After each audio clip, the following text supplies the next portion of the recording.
Good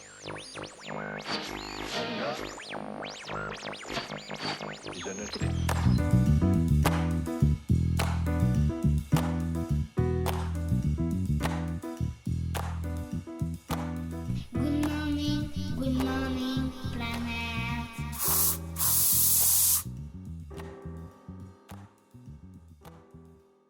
Il est venu nous visiter en France depuis le Portugal qui est sa terre natale, diplômé en management, spécialisé en marketing.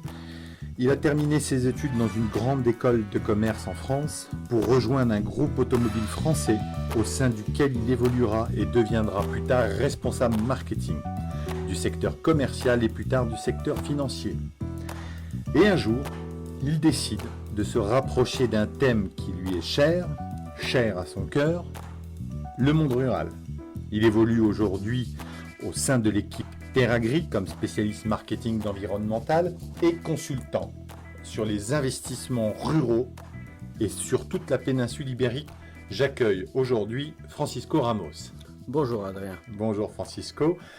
Nous sommes là ensemble pour parler donc de l'investissement valeur refuge, valeur de rentabilité, comme on aime à le dire, sur la péninsule ibérique et notamment et plus précisément sur le Portugal. Peut-être une petite présentation de ce pays qui est cher à notre cœur à tous les deux. Très bien, donc on se retrouve dans le but ouest de l'Europe, en face de l'Atlantique, dans un pays qui se caractérise avant tout pour être distribué au long de la côte, ce qui, en termes pratiques, signifie que la plupart, presque de la totalité du pays, est à moins de 2 heures des grandes villes qui sont sur la côte, notamment Porto, Lisbonne et Faro, où on retrouve des aéroports internationaux. Et donc, on est toujours relativement près quand on parle de l'arrière-pays. Il n'est pas si loin que ça. Et puis, c'est un pays étroit. Voilà, exactement. Donc ça fait que effectivement la distance, le concept de distance, il est un peu différent des grands pays du plus à l'est de l'Europe. Le pays se caractérise du point de vue géographique par être beaucoup plus accidenté vers le nord, où on retrouve surtout des propriétés de taille petite et moyenne. Zone montagneuse. Zone montagneuse, où la foresterie est privilégiée pour des raisons un peu logiques. On a aussi un peu plus de pluie dans le nord, et si on parle de la partie qui touche le nord de l'Espagne, la Galicie, on retrouve même des endroits où il y a des taux de pluie les plus forts en Europe, au niveau de mètres cubes par an. Avec deux grandes villes dans le nord, Porto, avec un aéroport international, et Braga. Oui, surtout Porto. Donc, on a surtout 2 grandes villes au Portugal qui font, au niveau de la population, presque 50% si on parle des régions métropolitaines, 50% de la population portugaise. Donc, au nord, comme conséquence de ce relief plus accentué, on a des propriétés qui sont beaucoup plus petites en taille. Morcellement parcellaire plus petit. Voilà, exactement.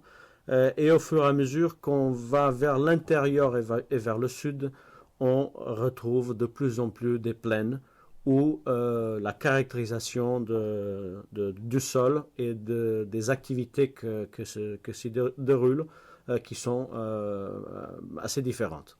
Dans le nord du pays, on parlera de culture après, mais on ne va pas aborder aujourd'hui la vigne, mais toutes les vignes de vin, de Porto, le long du Douro, c'est ça ?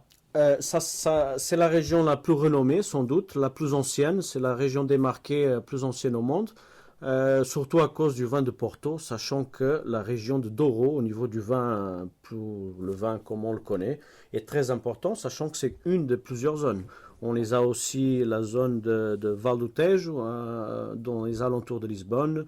On a la zone de Dão, au sud du Douro. On a la zone de Alentejo, aussi très renommées, chacune comme conséquence de son propre terroir, du climat, de l'ensoleillement des parcelles, etc., donnent des caractéristiques très spéciales, comme on retrouve d'ailleurs en France euh, Quand on est au nord, quand on est à l'ouest et quand on va au voilà, sud. exactement. Donc, des parcelles beaucoup plus grandes lorsque l'on va vers le sud du Portugal, c'est ça? Voilà. Souvent, on retrouve très facilement 300, 600, même 1000 au plus hectares dans une seule tenant. Ce qui est très intéressant parce que du point de vue de l'investissement, on a des synergies, on a des possibilités vraiment d'avoir une microéconomie au sein d'une même propriété qui est très intéressant et qui permet de parler des propriétés conséquentes, des activités conséquentes du point de vue des investissements de moyenne à haute valeur. On a déjà vu des propriétés de 1500, 2000, 5000 hectares. J'ai vu passer un jour devant moi 7800 hectares d'un seul tenant. Donc on a un foncier important sur le Portugal et sur l'Espagne également. Exactement. C'est vrai. Enfin, 7000, on n'en a qu'une. On n'en voit pas tous les jours. 5000, on n'en a pas beaucoup, mais 1000, on en a plusieurs. Ce qui est effectivement très intéressant parce que c'est pas partout en Europe qu'on retrouve des propriétés avec une taille similaire. On en a peu en France, hein. On en a peu dans le nord de l'Europe, hein. Belgique, Luxembourg, Allemagne, tous ces pays-là, on a très peu de très grandes superficies actuellement, et même en France, on en a quelques-unes, mais c'est pas courant. Mhm. La forêt, C'est vrai qu'en Espagne, on les retrouve aussi. on Même retrouve aussi. plusieurs propriétés avec quelques milliers d'hectares, ça existe, notamment des territoires de chasse impressionnants du point de vue de la taille des parcelles. Donc ça, c'est quelque chose qu'on partage au niveau ibérique, cette caractérisation du sol, du foncier, on va dire. On peut presque dire exactement comme en France, je fais le parallèle en France et tu m'arrêtes si je me trompe, mais du fait justement qu'on a des grandes superficies, euh, eh bien on a aussi la valeur refuge qui vient s'intégrer à ces grandes superficies, parce que je parle de ce que nous connaissons nous en France, 70 forêts, je parle de forêts qui se vendent par an de plus de 100 hectares, c'est donc une offre sur le marché qui est vraiment, on peut dire, très petite. Sur le Portugal, le fait qu'on ait des grandes superficies, je pense à une conséquence sur la valeur refuge. Oui, naturellement. Enfin, la terre, elle est limitée, la surface, elle est limitée. Et donc, effectivement, quand on parle de valeur refuge, on parle de quelque chose de tangible, qui ne se multipliera pas dans le futur, mais qui est quelque chose qui va tenir dans le temps. Et qui sera de plus en plus rare au niveau mondial avec la croissance des populations, de la population mondiale. Et donc, c'est sans doute le valeur refuge, c'est un des principaux ou des forts valeurs qu'on va rencontrer sur le monde rural ibérique. On a pour expliquer aux investisseurs, on a un phénomène qui se passe sur nos valeurs refuges rurales tangibles. C'est un phénomène que j'explique souvent, c'est on a l'investisseur a de l'argent qui est placé sur de la finance, sur de la bourse, sur des placements que je qualifierais de dangereux à un moment donné, à une certaine vie de la finance, hein, lorsque l'on arrive dans une période de crise, comme on peut la connaître aujourd'hui. Et les investisseurs ont ce mouvement de déplacer de l'argent d'un point A, que je qualifierais de dangereux, à un point B de valeur refuge. Ça se retrouve sur l'or, notamment. Hein, lorsque la finance va mal, on voit les investisseurs transférer cet argent vers l'or. Et ils le font également sur la forêt, sur les terres agricoles ou sur l'arboriculture, tel qu'on le voit en péninsule ibérique. Voilà, sans doute, c'est clair. C'est clair. On va, on va retrouver des rentabilités qui sont beaucoup plus stables. Et on va retrouver surtout un bien, une destination de nos investissements qui n'a pas perdu de valeur les derniers 50 ans. Oui. Même si la croissance des valeurs a des rythmes différents au long des différentes périodes économiques, on a on assiste vraiment à quelque chose qui perd pas du valeur, qui n'a pas perdu du valeur dans les dernières décennies. Et donc ça, c'est naturellement très important, surtout dans des contextes de crise, comme d'ailleurs on prévoit qu'on rentrera dans les prochains mois, voire peu d'années.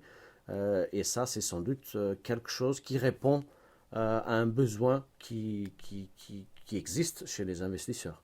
On a aussi quelque chose d'intéressant sur tout ce qui est propriété rurale. C'est que, en fait, ces propriétés rurales sont des usines. Ça peut être des usines à bois, des forêts en France. C'est aussi de l'arboriculture sur la péninsule ibérique, parce que la péninsule ibérique, notamment le Portugal, sont connus pour ça. Et en fait, cette production, soit de fruits, soit de bois, est finalement, nous on appelle ça une valeur de consommation. Et je prends l'exemple pour le bois, lorsque l'économie, par exemple, américaine repart, immobilière, et l'immobilier aussi européen, l'industrie du bâtiment a besoin de bois, de construction, donc la valeur de consommation qui se trouve sur nos terres, eh bien en fait, augmente. Et lorsqu'il y a la crise, eh bien, on peut faire le dos rond, nos bois vont continuer de pousser, et donc on a une certaine maîtrise de notre valeur de consommation. Donc de notre surtout parce qu'elle permet de gérer les réserves de ces biens de consommation. Parce qu'en forêt, effectivement, on n'est pas obligé de couper le bois dans un certain moment. On peut le garder. Il est toujours en train de se valoriser par sa croissance naturelle. Contrairement à l'agriculture. Contrairement à l'agriculture, c'est vrai, sachant que dans l'agriculture, notamment sur l'arboriculture, on a aussi à tenir en compte le fait qu'on a la croissance de l'arbre, l'augmentation de la productivité. Et donc, même si par hasard on perdait une récolte, au contraire d'un céréal par exemple, on est toujours en train de monter le potentiel existant, notamment quand on parle de nouveaux investissements, de nouveaux plantations, etc. Donc ça c'est aussi quelque chose, on peut souvent trouver des investissements qui n'apportent pas immédiatement, quand on parle de nouvelles plantations, qui n'apportent pas des rendements tout de suite, mais que gagnent son potentiel à chaque fois. Ce qui est très intéressant. Aussi un autre point important, c'est l'utilisation des produits de ces activités qui souvent permettent de garder les produits pendant plus de temps sans qu'ils perdent de la valeur. Oui. Je parle de l'huile d'olive, par exemple, je parle du pain pignon, ou même du liège, on en reparlera. Oui, on va en reparler. Ben, d'ailleurs, tu fais la transition, Francisco, parce qu'il y a la polyculture au Portugal. Sans doute. Ça, c'est une des caractéristiques plus spécifiques et qui caractérise mieux ce qui est le monde rural portugais. Parce qu'on retrouve à la fois, enfin, à part de l'agriculture pure, parce qu'elle existe toujours, l'agriculture céréalière, les légumes, les végétaux, etc. Mais sur la partie de verger, tout ce qui est la partie de plantation d'arbres, de fruits, où on va retrouver les amandes, les noix, les olives. Et ça, c'est sans doute un des points très importants et que je pense que c'est important pour notre discussion. Portugal est aujourd'hui le 7e producteur mondial de huile d'olive.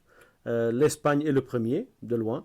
Incontestablement. Voilà. Et c'est une culture effectivement très intéressante qui peut se faire de différentes façons. Il y a plusieurs types de cultures. On a dès le traditionnel non irrigué qui offre un compas un peu plus ouvert au super intensif où on va le cultiver comme de la vigne. Pratiquement comme de la vigne. D'ailleurs, les machines qui font la récolte sont les mêmes, avec une petite adaptation. Des enjambeuses. Qui passent en dessous des arbres, qui font pas plus qu'1,5 mètre. C'est quelque chose d'assez étonnant. Et entre les deux, on a ce qu'on appelle les vergers intensifs, les oliveraies intensifs, irrigués, Qui sont un Euh, intermédiaire un peu entre le traditionnel et le super intensif. Exactement. Et naturellement, entre les intensifs et les traditionnels, on a toujours des moyens, des points intermédiaires. On peut avoir du traditionnel irrigué, où on n'a pas une pression aussi grande, mais sur lesquels on peut augmenter la production existante sans ne pas trop stresser ou abîmer le moyen naturel et les terres. Donc la culture de l'olive sur la péninsule ibérique, voilà, l'industrie elle est présente. Elle Sur... est présente. Il y a un effort grand qui commence à avoir des résultats sur la valorisation de notre huile d'olive au Portugal. En Espagne, il est relativement bien placé. On n'est pas les meilleurs au niveau du monde, au niveau du prix, mais on s'approche. Et on a des années exceptionnelles où on arrive déjà aux plus hauts prix qui se pratiquent en Europe et à l'international parce qu'il y a une croissance de la demande qui est claire, parce que l'huile d'olive a des caractéristiques au niveau de la santé qui sont exceptionnelles. Exceptionnel. Et c'est un huile avec, qui permet effectivement, qui offre des caractéristiques très propres et très intéressantes pour la santé. On peut dire que l'olive au Portugal était produite pour sa propre consommation et que, vu la demande du marché, elle a commencé à augmenter sa culture de l'olive justement pour pouvoir l'exporter. Hein, tu confirmes? Oui, on a toujours beaucoup consommé. On regarde un peu partout en Europe une augmentation de cette consommation, de la valorisation de ce huile comme alternative à d'autres huiles basées sur des céréaux notamment, et ça c'est très intéressant. Il y a aussi après une autre niche, on va dire, qui est tout ce qui est biologique. Oui. Et l'huile d'olive biologique qui est de plus en plus aussi Qui monte en puissance. qui représente 20% de la consommation en France, ce qui est étonnant. Naturellement, parce que ce n'est pas encore une huile qui est totalement démocratisée, mais au Portugal, il représente, pour avoir une comparaison, 3 ou 4% de la consommation annuelle, mais qui est en train de monter. Bien Donc sûr. c'est des niches très intéressantes aussi qui permettent de valoriser encore plus le valeur du produit qu'on obtient. Deux types de produits, l'olive à confiserie et l'huile d'olive, mais le deuxième est beaucoup plus demandé que... Enfin, l'huile d'olive aujourd'hui, c'est vraiment le produit phare sur Sans la doute. culture. Hein. Au Portugal et en Espagne, on retrouve souvent des olives sur la table quand Oui. on s'assoit. Toujours une bouteille d'huile d'olive. Et ça, c'est d'ailleurs quelque chose que le grand boom du tourisme au Portugal a permis, c'est de donner à connaître l'huile d'olive, parce que quand on s'assoit sur un restaurant au Portugal, très très souvent la bouteille d'olive y est déjà. Et elle est portugaise. Et elle est portugaise. On ne consomme pas d'huile d'olive étrangère, c'est un peu comme le vin en France. Oui, bien sûr. Ça commence, mais c'est vrai que la consommation de l'huile au Portugal est souvent portugaise. D'ailleurs, on l'a dit au début, on consommait au départ, on produisait de l'olive pour sa propre consommation, parce qu'on est des gros consommateurs au Portugal. Hein. Voilà. Mais tu parlais de polyculture et je pense qu'il y a d'autres essences intéressantes, notamment, et j'en ai parlé rapidement du pain parasol, aussi connu comme pain pignon, qui est utilisé pour la production de cette noix qui est un des plus valorisés dans le monde des noix sèches. Pour la pâtisserie notamment. Pour la pâtisserie, pour le fameux pesto italien, Exact. qui est une des grandes destinations de ce fruit sec. Aussi dans toute la baie Méditerranée sur la pâtisserie, qui est aussi très recherchée. Et puis l'ère du pain parasol, c'est justement sur toute la péninsule méditerranéenne, avec des plantations aussi. Voilà, du nord de l'Afrique au sud de l'Europe. Exactement. Sans doute. Et c'est une essence. Bon, d'abord, les arbres sont magnifiques. Et elle permet quelque chose très intéressant, et quand on parlait de polyculture, c'est que une plantation mature, elle doit être éloignée, donc les housses des arbres ne doivent pas se toucher, Et c'est-à-dire qu'on a du soleil au sol et qu'on peut faire d'autres choses au sol, notamment de l'élevage, de la plantation de céréaux, de la plantation de foin, enfin de plein d'autres activités qui peuvent être développées en complémentarité avec ces plantations de pins parasols. Oui, et avant de produire le pignon, à un certain âge, on va avoir un stade intermédiaire de coupe de bois pour pouvoir justement avoir un nombre de tiges à l'hectare moins dense qu'au départ, et on va vendre ces coupes de bois pour différents produits. Donc Sans on doute, fera, sans on fera doute. un podcast, on fera une émission sur le pain parasol, c'est très clair, parce que c'est une belle culture, et on peut faire donc de l'élevage dessous. Voilà. Et donc c'est une forêt qui apporte du rendement sans avoir l'obligation de couper le bois. Même si on le fait au début, et ça permet les rendements dont tu parlais, après, une fois mûrs et une fois en maturité, ils vont pouvoir rester en produisant tous les années. Il y a une légende portugaise qui dit que le pignon de pain est de meilleure qualité au Portugal qu'en Espagne. C'est pas une légende, c'est pas une légende, excusez-moi. Il est même recherché pour être ajouté à d'autres productions pour augmenter la qualité. Ça c'est peut-être une légende, mais on Tu écoute confirmes parler. que tu habites Lisbonne.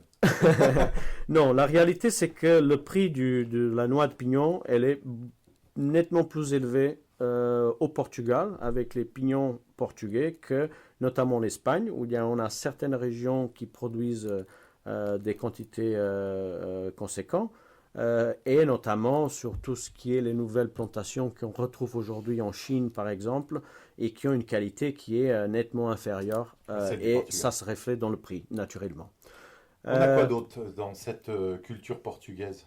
Alors, avec une caractéristique qui souvent se ressemble du point de vue de nombre de tiges à l'hectare, on a ce qui est l'arbre reine au Portugal, qui est le chêne liège. Ah oui.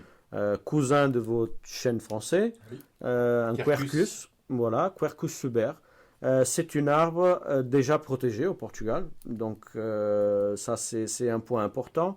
Et que est responsable pour la production de ce fameux liège qu'on utilise d'abord pour les bouchons, Ça, sans c'est doute. top, Ça c'est top qualité.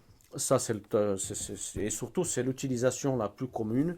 Mais aujourd'hui que se diversifie pour plein d'autres utilisations, notamment tout ce qui est matériaux d'isolement, de construction, isolement, et qui va, enfin, pour ne pas épuiser le thème, mais qui va jusqu'aux engins spatiaux de NASA qui l'utilisent comme isolation à son intérieur, Oui, parce qu'il y a vraiment des caractéristiques mécaniques absolument phénoménales. et de légèreté.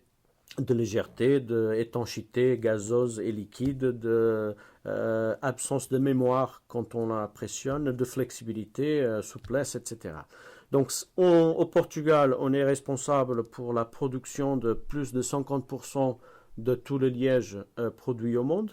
On transforme plus de 55% du liège fait au monde. Et ça, c'est naturellement un thème Numéro 1 mondial. Hein. numéro un Incontestable, mondial. hein. Comme l'Espagne pour l'olive.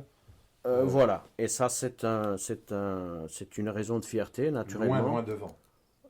Loin devant tout le monde. Ah oui, loin devant. Et ça c'est naturellement quelque chose qu'on aime beaucoup, et c'est d'ailleurs pour ça que aussi les arbres, cette essence, elle est protégée. Qui a d'ailleurs un cousin proche, qui est le chêne vert, plus commun en Espagne. Donc on a chez nous beaucoup plus de chêne liège que de chêne vert. L'Espagne, c'est un peu l'inverse, qui est un chêne que par contre, ne donnant pas du liège, est responsable surtout pour la production de glands, qui sert d'un côté à l'alimentation de la chasse, très important sur tout ce qui est territoire de chasse dans les deux pays, et peut-être encore plus conséquent pour l'alimentation du porc ibérique dans les mois d'hiver, qui permet que les cochons obtiennent un type de gras qui est beaucoup mieux pour la santé que la graisse normale d'un cochon qui est élevé avec de la farine ou des rations, et qu'effectivement pour qu'un cochon soit nommé race ibérique ou soit pur, soit 50%, c'est absolument obligatoire qu'il mange que des glands pendant les mois d'hiver, les dernières années de sa vie. La pata negra. Le fameux La pata fameuse. negra, qui sont des cochons qui sont élevés à la fois en Espagne et au Portugal. C'est une culture qu'on retrouve au Portugal. Oui, oui, oui, sans doute. On a beaucoup de producteurs, soit espagnols qui font élever leurs cochons au Portugal, soit portugais qui vont après des cochons. On les transforme aussi au Portugal. On a du très bon jambon. L'Espagne est peut-être enfin, les plus renommés, avec notamment leur pâte nègre dont tu parlais.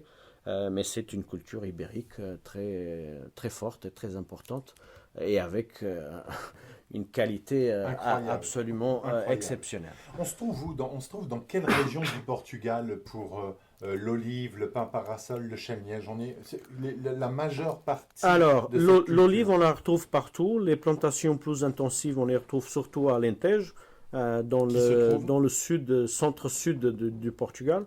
Mais on a au total 5 régions d'origine, régions d'appellation protégées, et qui vont de l'Algarve à Trás-os-Montes, dans le tout intérieur nord du Portugal. Ok. Donc l'olive est une essence qui est présente partout, on peut dire, notamment sur les oliveraies traditionnels.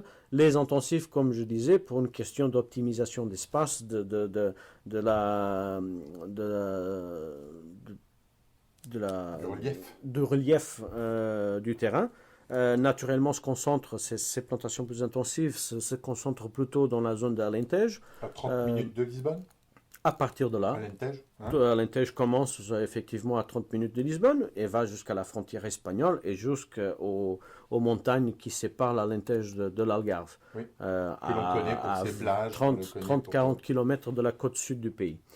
Donc l'olive, on le retrouve un peu partout. Le pain parasol, il est plus concentré sur le littoral sud, donc entre Lisbonne et Sagres. Donc toute cette zone, c'est la zone par excellence de production de pain parasol. On dit que le pain parasol et les pignons aiment l'air de la mer. C'est peut-être une des raisons pour lesquelles on attend vraiment une qualité exceptionnelle sur ces productions. Sachant que, enfin, plus c'est pareil, on rencontre aussi des pins parasols dans notre région, mais c'est sans doute c'est cette zone côtière qui fait peut-être 50 km de largeur et qui descend de la ville de Setúbal jusqu'aux montagnes de l'Algarve, qui est la zone par excellence. Le chêne liège, il est le symbole de la région d'Alentejo aussi, ce qu'on appelle le Montado de Sobro. C'est là une forêt où on retrouve très peu d'arbres par hectare, et en bas desquels on exploite le sol pour d'autres choses. On a très souvent de l'élevage, notamment de la production céréalière. Céréalière. Mais le chêne liège, on va le retrouver aussi partout dans le pays.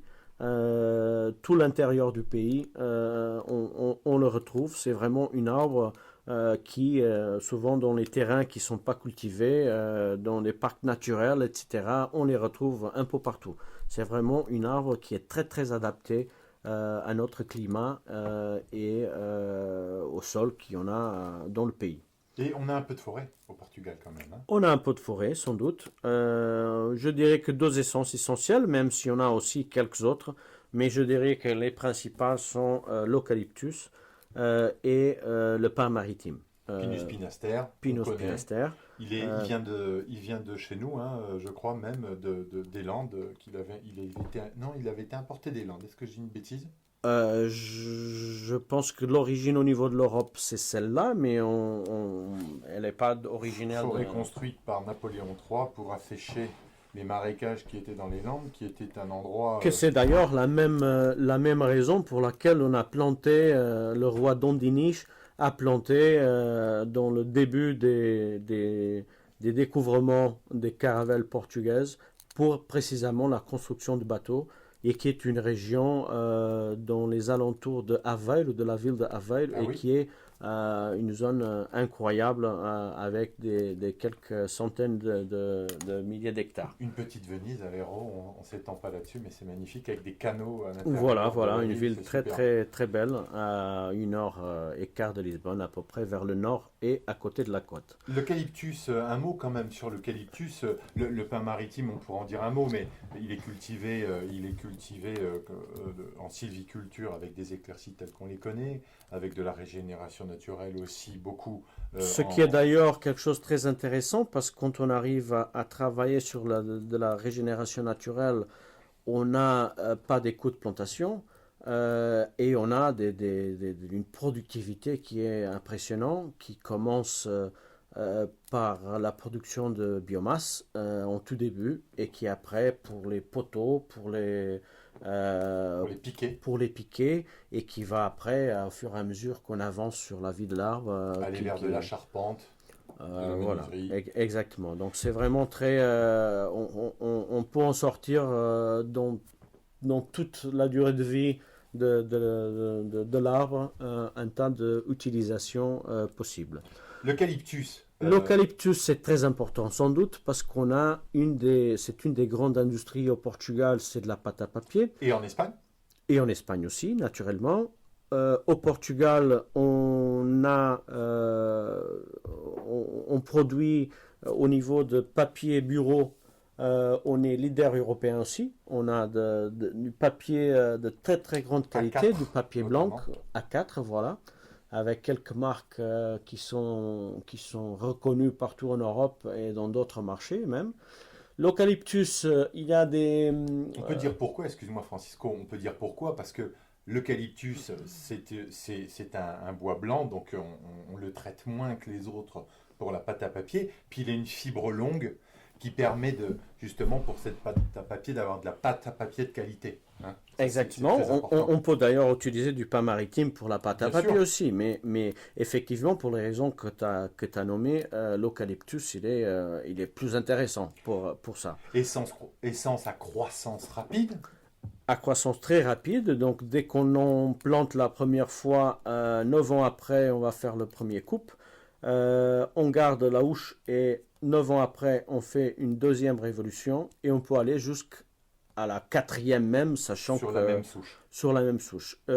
Normalement, et aujourd'hui, les plantations plus évoluées, elles font que 2 révolutions parce qu'on sera d'ailleurs 18 ans plus tard et on arrive à avoir des clones plus productrices avec une productivité supérieure. Et donc souvent, après la deuxième révolution, ils sont récoltés. Sinon, très souvent aussi, on fait au moins 3 révolutions, sachant que la deuxième, c'est celle qui apporte plus de mètres cubes à l'hectare. Avec un système racinaire bien développé et donc une bonne production, avec des différences géographiques.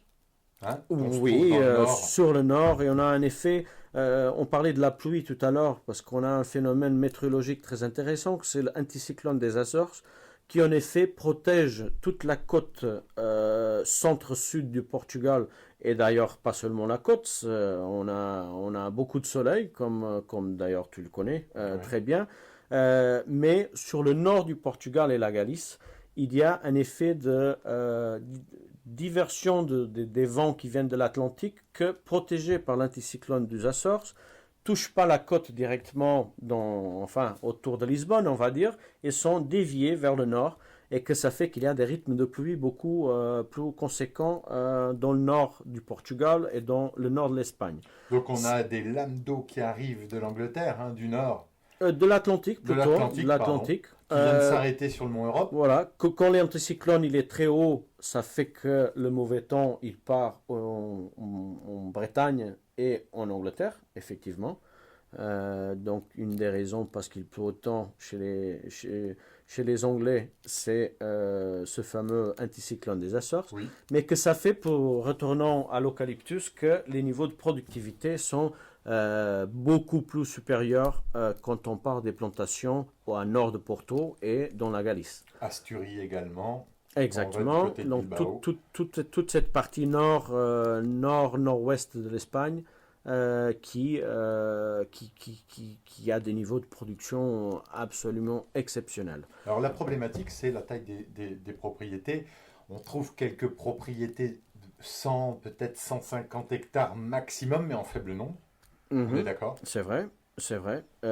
Sinon, sur le sud, on va aller trouver des plantations plus grandes, surtout des propriétés plus grandes qui incluent dans cette schéma de polyculture très souvent des zones d'eucalyptus.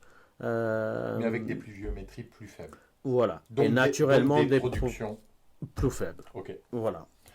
Il faut aussi dire que il y a une certaine pression pour réduire un peu les surfaces, les plantations d'eucalyptus, sachant que sur la productivité, comme on disait sur le nord, la productivité est tellement supérieure que réduire les surfaces au sud, ça n'aura pas un impact très fort sur la productivité globale du pays, mais il y a une tendance pour remplacer une partie des productions, des plantations au sud par d'autres essences. On fera de toute façon, on fera des podcasts sur chaque culture parce que ça me semble important. Il y a plein de choses à dire et à détailler. Et on Très bien. reviendra dans Good Morning Planet sur chaque culture. C'est primordial, hein. Ok, on pourra peut-être parler un peu, une fois qu'on a parlé des grands essences mères qui sont sur chaque parcelle, parler un peu des cultures complémentaires. Très important. Très important. Parce que c'est sans doute quelque chose qui est très caractéristique du monde rural, non seulement au Portugal, mais en Espagne d'une façon générale. Donc on parle de la chasse, par exemple, qui est une activité là peut-être plus importante et plus traditionnelle en Espagne qu'au Portugal, même si elle est les fameuses montarias, ou la chasse à l'approche qui se fait aussi. Donc les montarias, c'est des journées très concrètes et sur une propriété, on va faire 2, maximum 3 à l'année avec plusieurs chasseurs en même temps. La chasse à l'approche, on peut la faire sur plusieurs mois dans l'époque de chasse qui dépend de chaque espèce qu'on va chasser. Mais c'est sans doute une activité importante. L'élevage en général, sur le sengiège, sur le pain parasol. Le chêne vert, on a parlé des cochons ibériques. Voilà. Donc ça, c'est sans doute une activité très intéressante. D'ailleurs, parce qu'il y a souvent des subventions importantes qui aident à la rentabilité de ces activités. Naturellement, il y a quelque chose qui est très important, et revenons au début de notre conversation sur les distances de la côte et des grandes villes, qui est l'activité touristique. Ah oui. Il y a une approche de l'intérieur qui est de plus en plus fréquente. On a très souvent dans ces propriétés, notamment sur ces grandes propriétés, un complexe habitationnel important. Qui servait à la culture, mais qui servait aussi à habiter.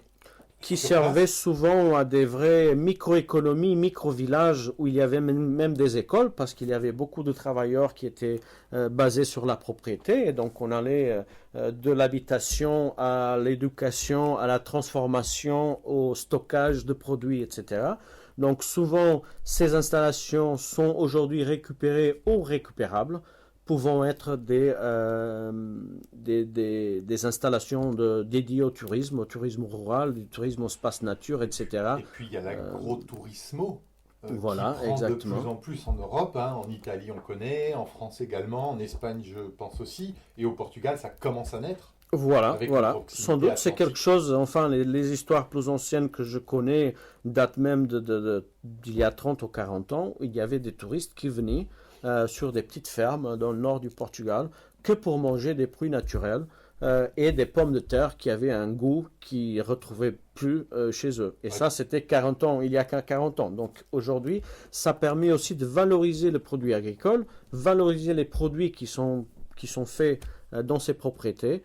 Puis alors là, enfin, je fais une parenthèse, mais lorsqu'était du côté d'Evora, dans un agroturismo, où tu as une belle chambre sur des plantations, qui donne sur des plantations d'olives, et que le midi... Sur des vignes, où on mange un beau fromage de brebis, Ah oui, des avec une belles belle charcuteries huile de porc ibérique. d'olive. Eh bien là, on remercie. On remercie le Seigneur Voilà, c'est de quelque nous avoir chose. emmenés jusqu'ici. Voilà. Clairement, hein. Et en plus, une autre chose qui est aussi très importante, tu parlais qu'on est à 2 heures, 2 heures et demie de tous les capitaux, les grands capitaux du centre de l'Europe, avec près de 1800 heures de soleil à Lentej par an. On a vraiment la possibilité de faire des escapades de week-end où en 3 heures, on peut être de Paris à Évora Ah, complètement. en train de profiter d'un soleil magnifique et des températures qui ne sont pas les températures d'été, avec des produits régionaux, naturels, faits maison dans ses propriétés, ce qui est quelque chose de vraiment exceptionnel. Et surtout, c'est une complémentarité très intéressante à l'activité agricole ou forestière qui est développée sur place. C'est un véritable atout. Je parle que de ce que je connais. Moi, je pars le mardi soir de Clermont-Ferrand après avoir fermé mon bureau vers 19h. Je vais direction l'aéroport. À 21h30, tu viens me chercher, si mes souvenirs sont bons, à l'aéroport de Lisbonne. Et dans moins de 15 minutes, on est au restaurant. Voilà. Dans ton cas, en train de manger une belle morue, Dans mon cas, que tu privilégies vers le porc ibérique, mais qui en mangera le lendemain déjà à Évora. mais c'est hyper confortable et ça me coûte moins cher d'aller de Clermont-Ferrand à Lisbonne, on peut très clairement le dire, par une compagnie aérienne qu'on ne citera pas aujourd'hui, que d'aller à Paris en voiture. Ah, sans doute, Et- sans doute. Je peux te dire que quelques-uns de nos clients payent plus pour le parking dans l'aéroport que pour le vol et pour le séjour à Lisbonne. Et ça, c'est assez fou. Euh, On ne parlera pas de carbone aujourd'hui. Et on referme cette parenthèse qui va nous emmener sur une nouvelle discussion. Mais voilà, il y a une proximité, il y a une culture, il y a une gastronomie, il y a une tradition. Et j'arrête là parce que je vais encore partir sur un monologue de 20 minutes. Très bien. 2 heures des grandes capitales, on l'a dit. On va finir ce podcast sur lequel, voilà, il pourrait durer des heures parce qu'on aime, toi et moi, ce pays. Et il y a vraiment beaucoup de choses à dire. Il y a une dernière chose avant de parler, avant de te poser la dernière question. Il y a une notion d'irrigation quand même qui est importante. On pourra en parler dans les podcasts culture, on en parlera clairement. Mais tu nous dis un mot sur l'irrigation qui est importante quand même. Oui, sans doute. On est sur un climat plutôt sec et donc naturellement avec des pluies qui sont plus concentrées sur les mois de hiver et printemps. Et donc naturellement l'irrigation fait partie, c'est une partie très importante de toutes ces activités agroforestières et agricoles. Enfin pour là, on a sur toute la région d'Alentejo un grand atout, c'est le grand lac de Alqueva, c'est le plus grand lac naturel d'Europe, qui permet la rétention d'eau pendant les mois d'hiver et l'irrigation de plusieurs milliers d'hectares autour du barrage, et notamment au sud du barrage, en direction à Beja, qui est la deuxième, enfin c'est la capitale d'Alentejo, mais qui partage la taille avec Évora et l'intérêt économique, je dirais, et qui est très important, naturellement. Espagne, Portugal, l'irrigation, c'est quelque chose qui est important. On peut s'en passer, mais lorsque on a de l'irrigation, la valeur des terrains et... C'est vrai, c'est vrai. On a, par exemple, sur le chêne liège, des expériences qui sont en train d'être faites que l'on avec connaît le bien. chêne qu'on connaît bien d'ailleurs, et on pourra en parler Alors, dans une lors autre du podcast, opportunité. le chêne-liège. Voilà, et qui permettent de raccourcir fortement le démarrage de la production du liège de première qualité, qui est le troisième récolte qui est fait sur une arbre. Enfin, on va pas continuer là-dessus. On y dédiera une autre conversation. Francisco, ma dernière question, et elle n'engage que toi. Ta culture qui est chère à ton cœur. Si tu devais faire un investissement demain, parce que c'est toutes des cultures, enfin, il y a vraiment quelque chose d'intéressant derrière tout ce qu'on a parlé. C'est quoi ta culture privilégiée? Alors, j'adore les olives, j'adore l'huile d'olive. et j'adore le fait de produire quelque chose que je veux consommer directement. Et donc je dirais qu'un oliveraie serait fondamental. Ça c'est sûr. Le liège aussi. Le liège aussi parce que c'est l'arbre du Portugal. C'est magnifique comme arbre. C'est compatible avec plein d'autres choses en bas. Et c'est étant un quercus, un arbre de croissance lente, permet des récoltes à chaque 9 ans, ce qui est aussi très intéressant. Il y a quelque chose qu'on n'a pas dit, c'est que sur une seule et même propriété, on peut trouver de l'olive, on peut trouver du chêne-liège. Ah, sans doute, c'est la vraie polyculture. Sans doute, sans doute. Donc, je dirais que ces deux essences seraient fondamentales dans un investissement personnel. Et puis dans une vraie cohérence d'investissement, parce que le liège, on le récolte tous les 9 ans, d'accord, dans un système de culture du chêne-liège. On a donc une certaine maîtrise de notre matière première, parce que si le cours ne nous convient pas, ben on peut attendre 1 ou 2 ans, hein, on a cette capacité sur le liège. Et l'olive, qui est un produit assez demandé, où les cours fluctuent beaucoup plus, eh bien on est obligé de le récolter, mais par contre derrière, transformation en huile, d'accord? Voilà, où on fait le pont un peu de mes origines au niveau de ma carrière et de ma formation et de mes goûts, que c'est le marketing, parce qu'il y a énormément de choses qu'on peut faire avec l'huile, avec la valorisation de toute la complexité qui n'est pas encore suffisamment connue de quelque chose comme l'huile d'olive, qui est vraiment exceptionnel, qui est très variable en fonction du terroir, qui peut se planter en bio, et qui on peut amener jusqu'au client final et qui on peut goûter à la table. Et ça, c'est quelque chose vraiment magique où il y a beaucoup de choses intéressantes à faire. Donc au Portugal, pour résumer, on a cette forêt eucalyptus, pin maritime, sur lequel on est capable de maîtriser la matière première, et si les cours ne vont pas, on attend que ça pousse, on attend que les cours remontent et notre arbre y pousse. Et puis sur l'arboriculture, on a des fluctuations sur les cours, mais sur une industrie quand même qui se porte très très bien au niveau de la Méditerranée. Et qui est en train de augmenter son positionnement vis-à-vis le marché global de l'huile d'olive. Et ça, c'est naturellement très important du point de vue de l'investissement. Et moi, tu ne m'as pas demandé, mais je te le dis, ma culture, et c'est pas ma culture préférée, mais c'est un endroit où j'aime aller. Avant que tu me réponds, oui. Seulement une note, tu peux pas planter de la morue. T'es bien conscient. Mais vas-y, réponds-moi. Réponds à la question. Je suis conscient de ça. Et non, moi j'aime me rendre sur les bords du Rio Sado, du côté de Alcácer do Sal, Très bien. où on va trouver des rizières formidables, qu'on a déjà visité toi et moi. On cultive le riz là-bas, ça peut étonner les gens, où on a des oiseaux partout. Et les paysages sont splendides, et je m'arrêterai là-dessus. Je crois qu'on a fait un joli tour du Portugal et un petit peu de l'Espagne. Merci Francisco. Merci Adrien. C'était un plaisir. On te retrouvera dans Tag et sur Good Morning Planet très certainement.